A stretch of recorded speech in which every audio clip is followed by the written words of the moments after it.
కానీ తత్వాన్ని కానీ మీరు విన్న తర్వాత బుద్ధి మర్చిపోద్ది, అంటే మెదడు మర్చిపోద్ది. మెదడుకి ఎంత కెపాసిటీ ఉంటుంది చెప్పండి? ఈరోజు కూర తిన్నాము, మర్చిపోతాం. కానీ ఆ కూర తాలూకు ఎనర్జీ నీ బాడీలోకి వెళ్ళి ఫామ్ అవుతుందా లేదా?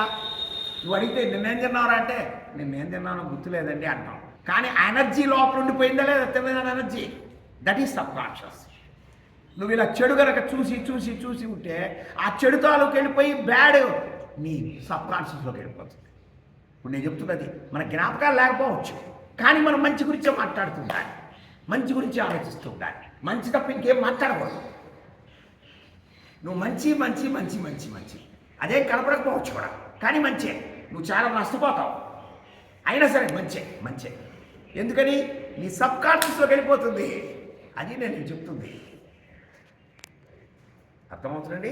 ఆ సబ్ కాన్షియస్లోకి తీసుకెళ్ళగలిగినప్పుడే నీకు ఆ ఫలాలుగా నీకు చైతన్యమై నీ టిష్యూలన్నీ కలిపిన మెదడు, మెదడులోకి వెళ్ళిన బుద్ధి, బుద్ధిలోకి వెళ్ళిన చిత్తము, చిత్తంలోంచి తురియం ద్వారా చచ్చిన తర్వాత మళ్ళీ కొత్త దేహము, ఇంత ఉత్పత్తి జరుగుతుంది. కాబట్టి ప్రియమైన మిత్రులారా, దినమో క్షణం చొప్పున ఈ భగవద్గీతని మనం పూజకి వాడకుండా తత్వ ప్రవర్తనకి వాడాలి, తత్వ జ్ఞానానికి వాడాలి, కృష్ణుడు యొక్క తత్వం ఏంటో తెలుసుకోవడానికి వాడాలి. అంతే తప్ప కృష్ణుడిని పూజ చేయడానికి కాదు.